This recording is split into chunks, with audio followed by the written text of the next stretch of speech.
If you wake up seeking comfort, you've already lost the first battle. Your body is still warm, your mind wants 5 more minutes. The world outside seems distant. It is at this moment, between being sleepy and deciding to get up, that the day is defined. Waking up is not just opening your eyes, it is taking control.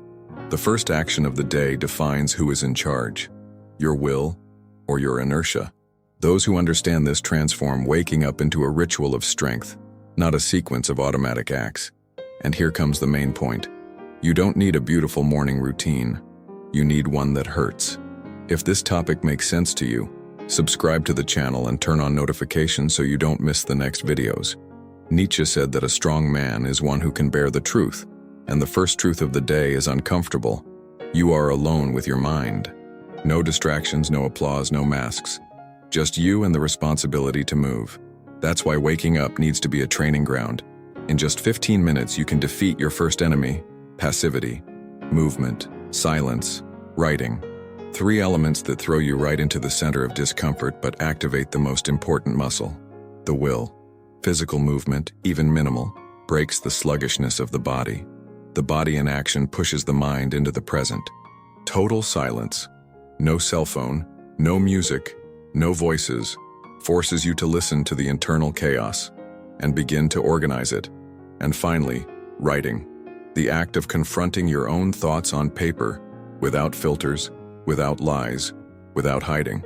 These 3 elements form a simple but challenging ritual. And it is this challenge that clears the mind. Because while the world is still asleep, you have already done something difficult. You have already defeated yourself. This is not about being productive. It is about being in control. Waking up is no longer automatic, it becomes a choice. A choice not to follow your natural morning laziness. A choice to make an effort. A choice to start the day with real energy, not distraction. Nietzsche didn't write self-help manuals. He wrote knives, and each one has a clear target. Modern fragility, disguised as comfort. For him, strength is not an innate attribute. It is a daily project. A project that begins when you decide to leave the warm lap of your comfort zone and go out to meet friction. At the heart of Nietzschean thought is the idea of the eternal return, living as if every act you perform will be repeated infinitely. Now think, if your morning today were the same for the rest of eternity, would you endure the repetition or beg to be let out? The comfortable routine, which begins with your cell phone in your hand and ends with haste and distraction, is exactly what Nietzsche would call a life poorly lived. He advocated amor fati, love of fate. But that does not mean accepting everything passively.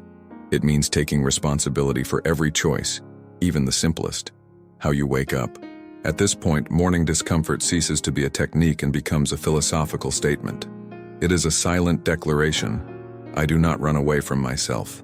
Nietzsche saw pain as a tool, not as punishment. Pain refines, exposes, strengthens. That's why a morning ritual that seeks intentional discomfort is much more than discipline. It's a daily tribute to your ability to endure life as it is. There is no evolution without friction. There is no strength without weight. And there is no mental clarity without confrontation with one's own chaos. Nietzschean philosophy does not ask you to be better. It challenges you to be stronger, to face the morning as a testing ground, where every minute of discomfort shapes your inner armor. If you wake up and seek peace, you are probably still trying to hide. If you wake up and seek friction, you are trying to transform yourself. Morning discomfort is the antithesis of cultural anesthesia.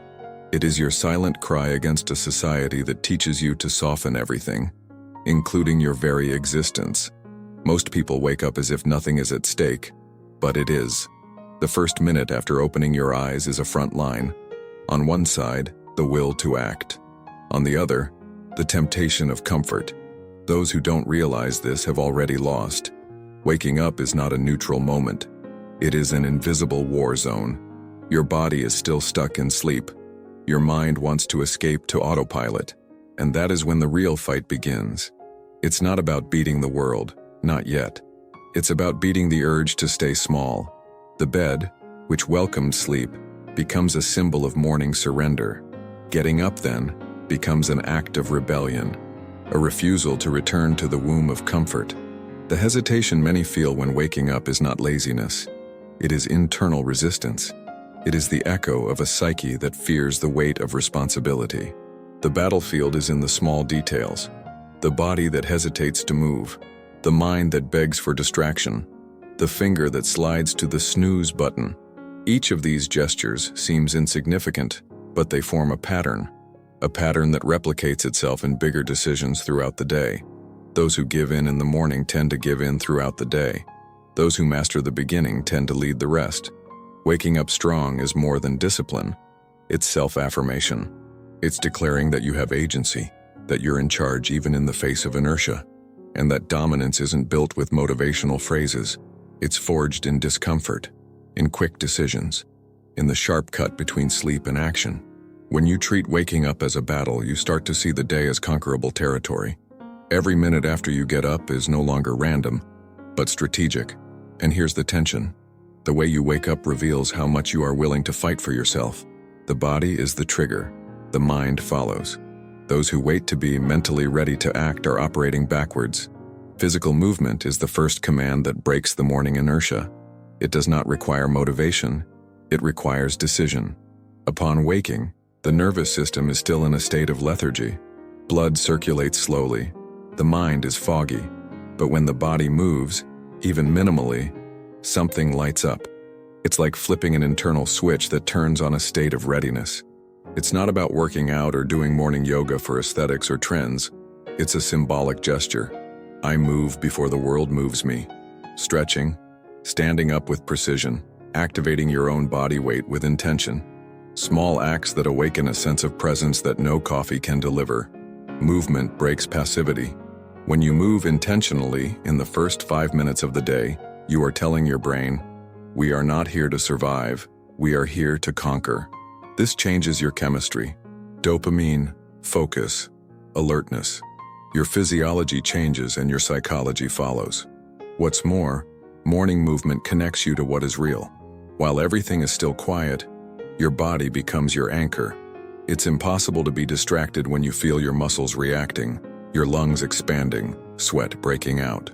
This is the first ritual of awareness, getting out of your mind and into your body. Nietzsche believed in the body as the bearer of truth. The mind lies. The body does not. That's why moving when you wake up is also a test of sincerity. If it hurts, it's because it was stuck.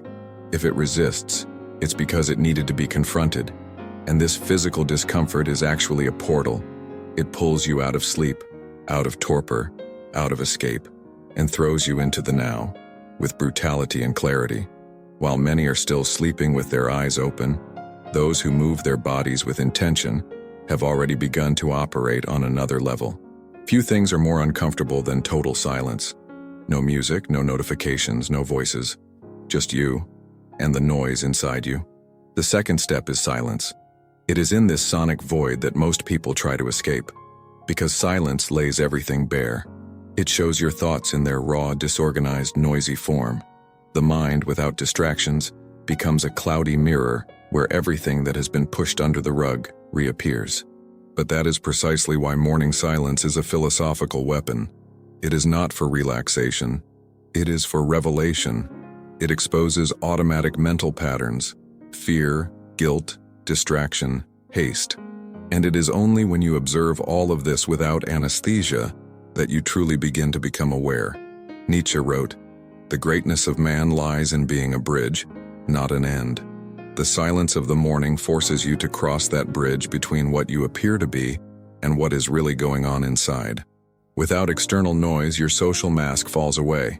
What remains is your true voice, fragile, restless, impatient, but real. And here's the point. Silence is not the absence of sound.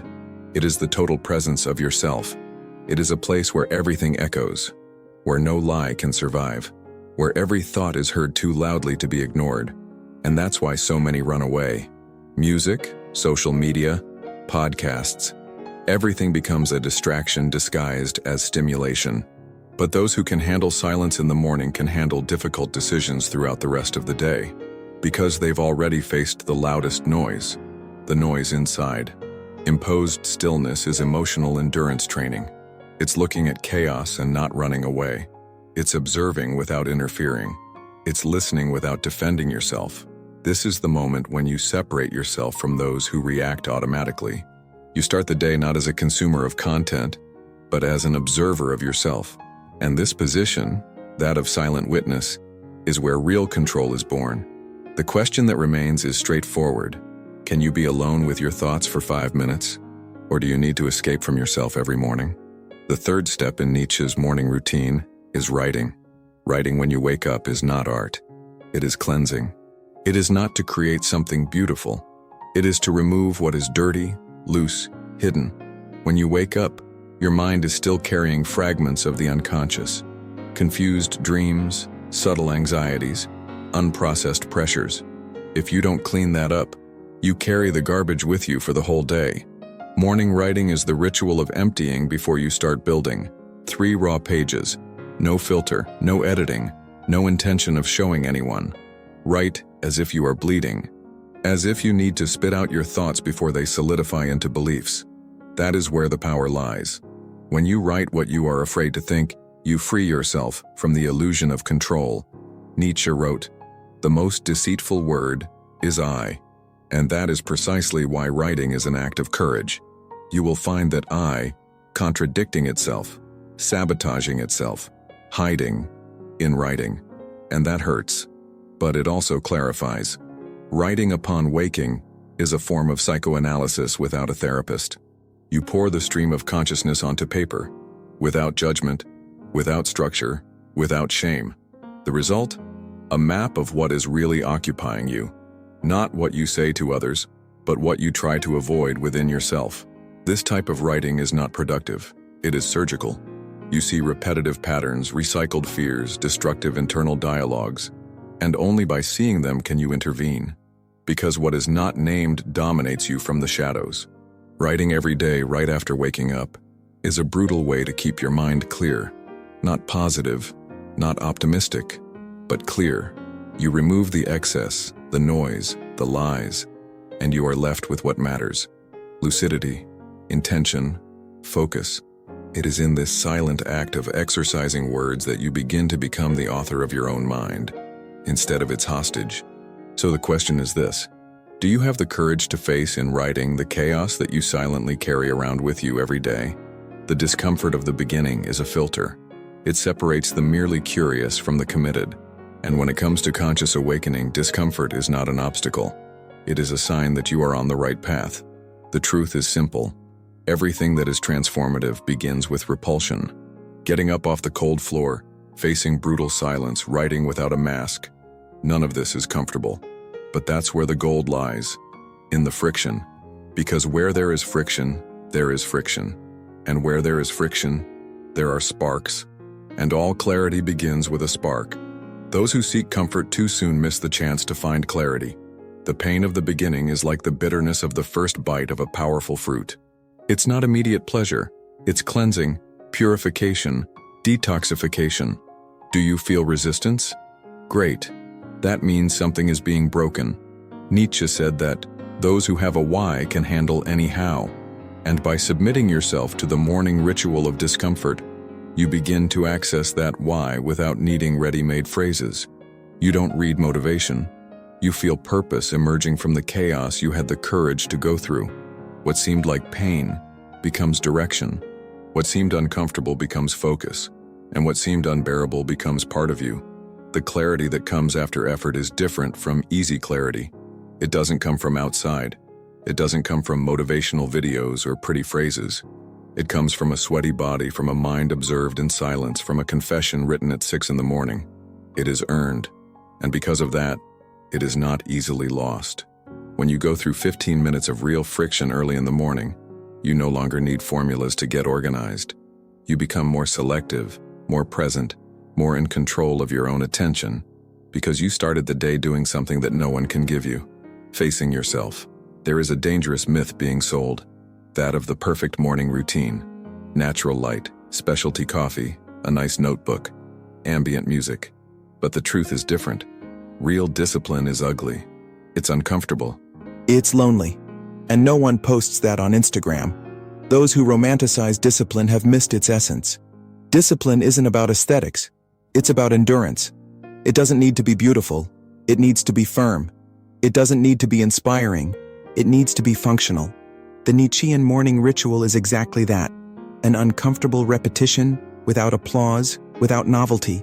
You wake up and do what has to be done, not because you want to, but because you decided to. And that decision, when repeated, builds identity. Nietzsche saw habit not as a prison, but as a sculpture. You shape yourself through small, repeated gestures, even when there is no motivation.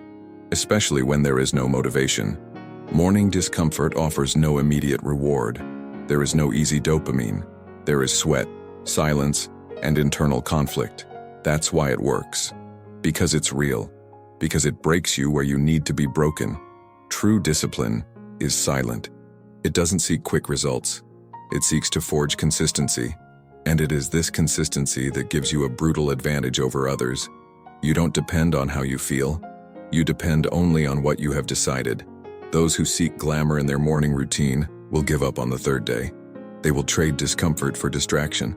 They will justify their escape with sophisticated arguments. But deep down, they just ran away from the discomfort that transforms. The coldness of discipline is not seductive. It tests you. And those who endure this test build a kind of strength that cannot be bought or taught, only cultivated.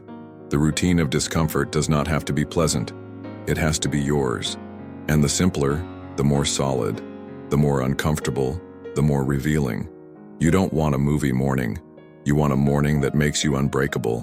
What you do when no one is watching is who you really are. And the moment you wake up is the purest mirror of that. No audience, no approval, no character. Just you, your decision, and the naked reflection of your identity. The morning ritual of discomfort reveals who you are before the world has a chance to distract you. It is there in the silence, in the pain, in the forced action that your essence appears. Because there is no immediate reward, no public narrative. There is only the raw truth of your relationship with yourself. Nietzsche spoke about the construction of the free spirit, one who is not defined by the values of the masses, but by their own principles. And there is no more fertile ground for cultivating this freedom than the beginning of the day, when nothing has yet been imposed on you. What you choose to do in the first few minutes of the day is not just a habit, it is self-definition. It is your daily chance to declare, without words, who you are trying to become. And this is not declared with promises. It is declared with action, movement, silence, writing. 3 doors. And the way you walk through each one reveals whether you are waking up as the protagonist or as a passenger. You can even lie for the rest of the day.